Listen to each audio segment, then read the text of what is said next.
بسم اللہ الرحمن الرحیم۔ السلام علیکم ورحمۃ اللہ۔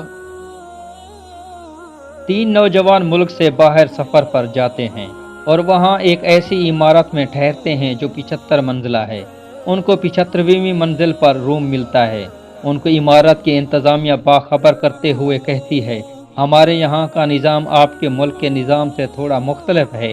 یہاں کے نظام کے مطابق رات کے 10 بجے کے بعد لفٹ کے دروازے بند کر دیے جاتے ہیں، لہذا ہر صورت آپ کوشش کیجئے کہ 10 بجے سے پہلے آپ کی واپسی ممکن ہو، کیونکہ اگر دروازے بند ہو جائیں تو کسی بھی کوشش کے باوجود لفٹ کھلوانا ممکن نہ ہوگا۔ پہلے دن وہ تینوں سیر و سیاحت کے لیے نکلتے ہیں، مگر رات 10 بجے سے پہلے واپس لوٹ آتے ہیں، مگر دوسرے دن وہ لیٹ ہو جاتے ہیں اور 10:05 پر عمارت میں داخل ہوتے ہیں۔ اب لفٹ کے دروازے بند ہو چکے تھے۔ اب ان تینوں کو کوئی راہ نظر نہ آئی، کیسے اپنے کمرے تک پہنچا جائے، جبکہ کمرہ 75ویں منزل پر تھا۔ اب ان تینوں نے فیصلہ کیا کہ سیڑھیوں کے علاوہ کوئی دوسرا راستہ نہیں ہے، تو یہاں سے ہی ابتدا کرنی پڑے گی۔ ان میں سے ایک نے کہا، میرے پاس ایک تجویز ہے۔ انہوں نے پوچھا، وہ کیا؟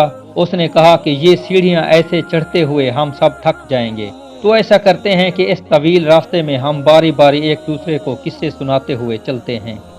25 فلور تک میں کچھ قصے سناؤں گا، اس کے بعد باقی 25 فلور دوسرا ساتھی قصے سنائے گا، اور پھر باقی 25 فلور تیسرا ساتھی۔ اس طرح ہمیں تھکاوٹ کا زیادہ احساس نہیں ہوگا اور راستہ بھی کٹ جائے گا۔ اس پر تینوں متفق ہو گئے۔ پہلے دوست نے کہا کہ میں تمہیں لطیفہ اور مزاحی قصہ سناتا ہوں جس سے تم سب انجوائے کرو گے۔ اب تینوں ہنسی مذاق کرتے ہوئے چلتے رہے۔ جب 25ویں منزل آ گئی تو دوسرے ساتھی نے کہا، اب میں تمہیں قصہ سناتا ہوں، مگر میرے قصے سنجیدہ اور حقیقت ہوں گے۔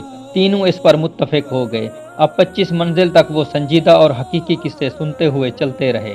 اب جب 50 منزل تک پہنچے تو تیسری ساتھی نے کہا، اب میں تمہیں لوگوں کو کچھ غمگین اور دکھ بھرے قصے سناتا ہوں، جس پر سب متفق ہو گئے اور غم بھرے قصے سنتے ہوئے باقی منزل بھی طے کرتے رہے، یہاں تک کہ تینوں تھک تھک کر جب دروازے تک پہنچے تو ایک ساتھی نے کہا کہ میری زندگی کا سب سے بڑا غم بھرا قصہ یہ ہے کہ ہم کمرے کی چابی نیچے استقبالیہ پر ہی چھوڑ آئے ہیں۔